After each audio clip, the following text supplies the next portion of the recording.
In our next presentation, Siona Benjamin explores seeing and lifting the voice of people who also who aren't able to defend themselves.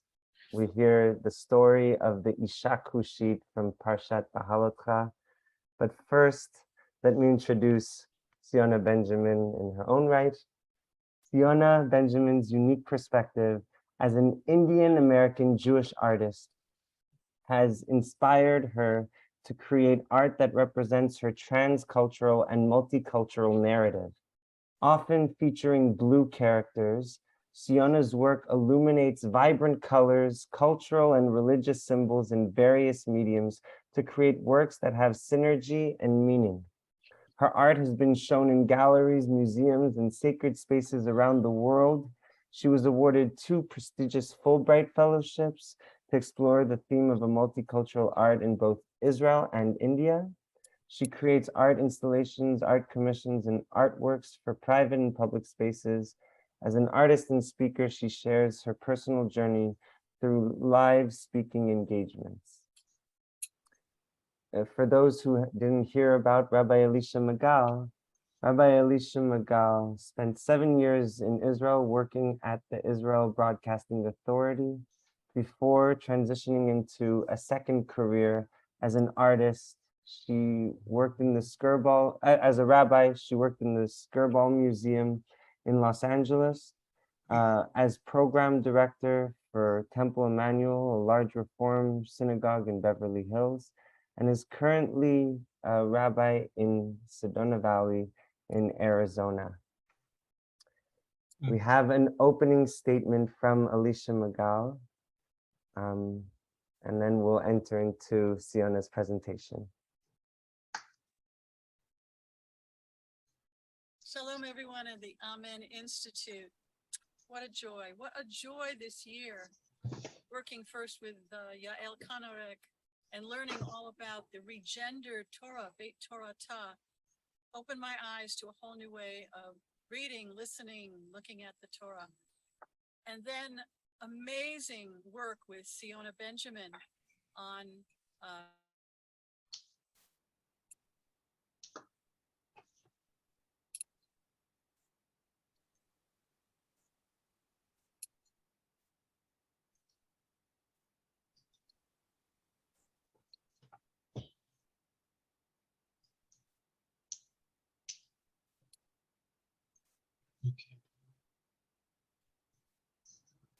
We can't hear.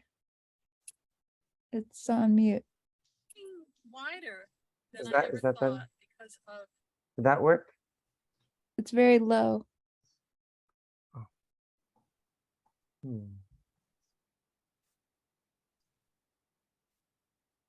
wider Is than that better? Yeah. Okay. how the Jews know and think. So I love this year working together with artists and bringing my rabbinic learning and teaching, but opening wider than I ever thought because of the partnerships. So thank you, Dvir, and everyone involved. Thank you. I'm sorry I couldn't be with you, but I'm sending you this message. Shalom. Hope to do another project. Open to it. Bye-bye. Shalom.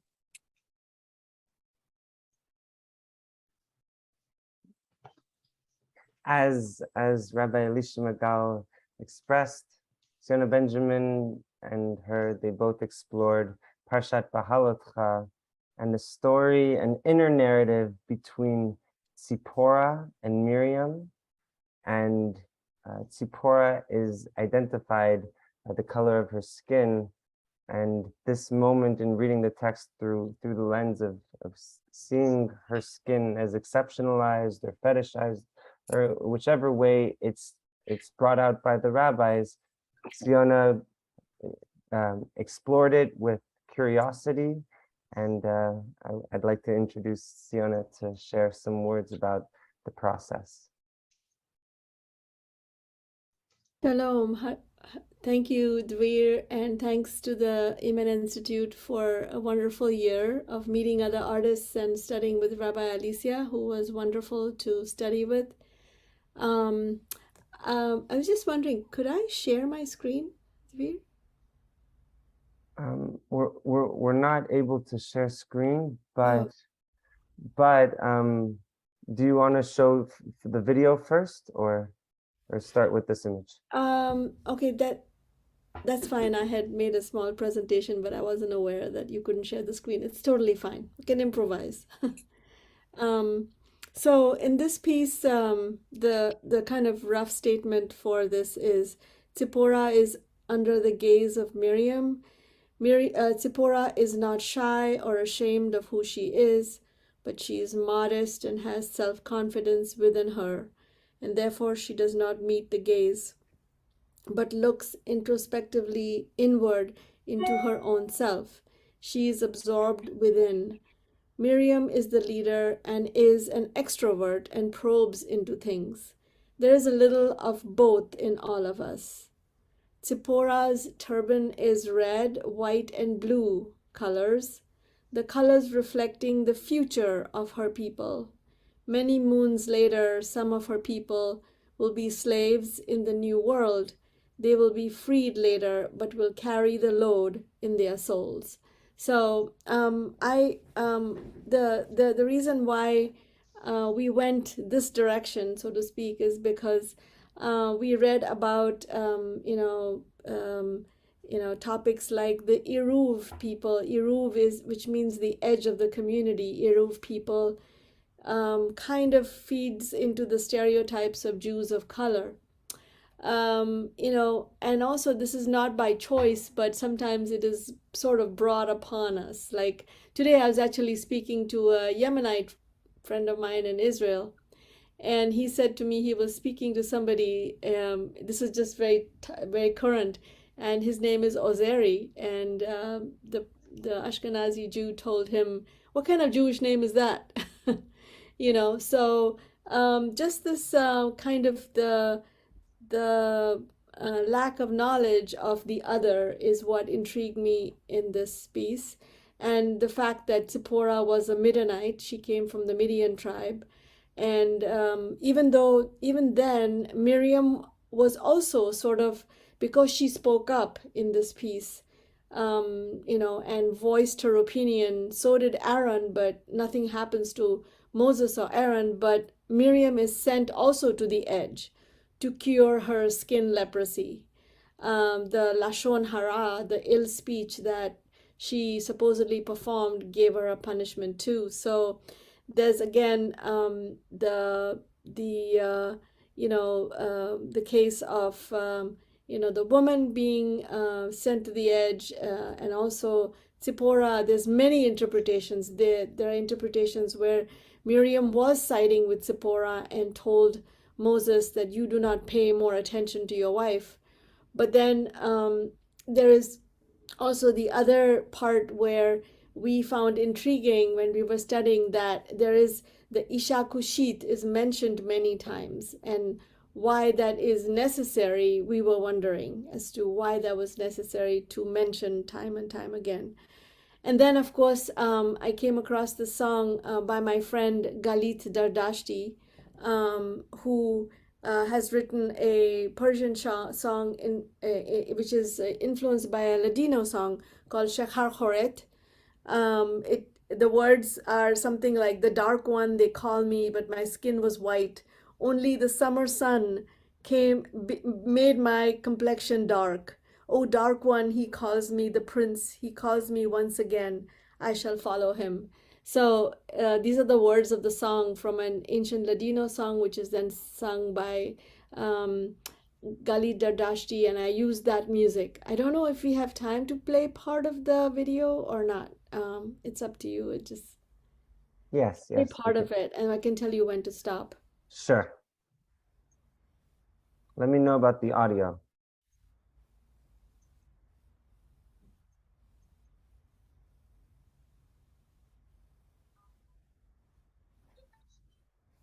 No audio.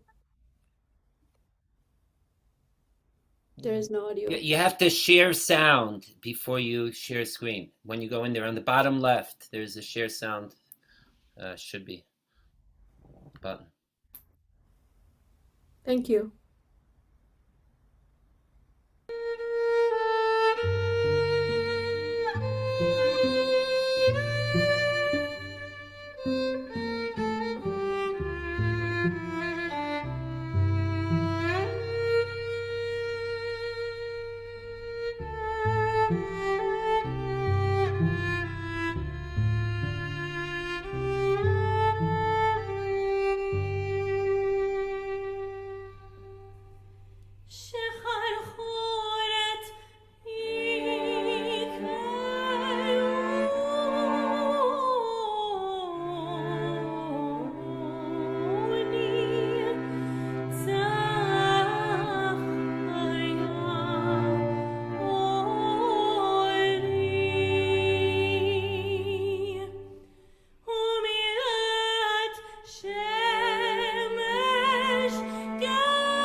חורט יפה יפית כל כך עינייך משמרת ליבי מולו שלך שחרחורת יקראוני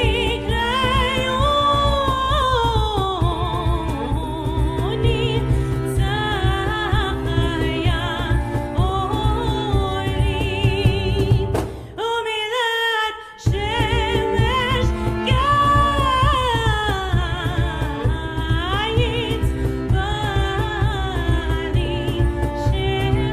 בני שחרחורת יפה יפית כל כך עינייך משמרת ליבי כולו שלך Okay, I think that we have enough time for that. Thank you. Thank you. I don't know if we have enough time for the whole thing. Yeah. Yeah. If anyone has any questions,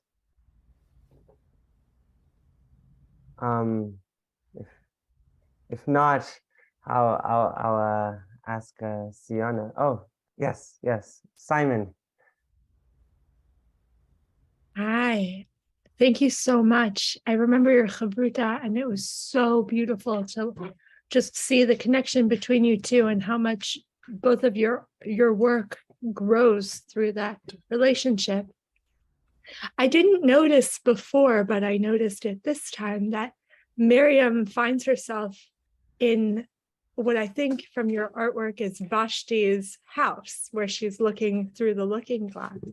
And I just love how your other work finds itself in this video. And if I remember correctly, there was a student who also worked, who also identifies, I think, as a Jew of color, and was No, she was just African American. Oh, I see. I had a Latino student and an African American intern that semester when I was working on this. Right. And so they worked on it. Yeah. And so it was really meaningful. I'm sorry to interrupt your question. No, please. It was meaningful for them also to understand, to learn about, Tzipora being the dark one, and what is the meaning of Isha Kushit, and how we tied it into, sort of race relations, and an ongoing topic which through the centuries has been in focus. But I'm sorry, I don't mean to interrupt you. No, I loved seeing more of your characters and more of your pieces find its way into this video. I didn't remember that, so it's so spectacular. Thank you. Yeah, I use a lot of I have a big vocabulary of images and work, so I can sort of look into the bag of images and sort of, I do many collages like that from past work and mix and match, so that's what I did. Well, thank you, Siona, for embarking on this textual. It's so rich in intertextual conversations, but more importantly, not only did you bring those texts into conversation with one another, but you brought your own soul out into this and really read deeply with a fine lens, read into your own life experience and brought it to this text. Made it that much more meaningful for me to read Parshat Bahalatcha this year, and for many years, for the rest of my life probably, I won't read it with quite the same way.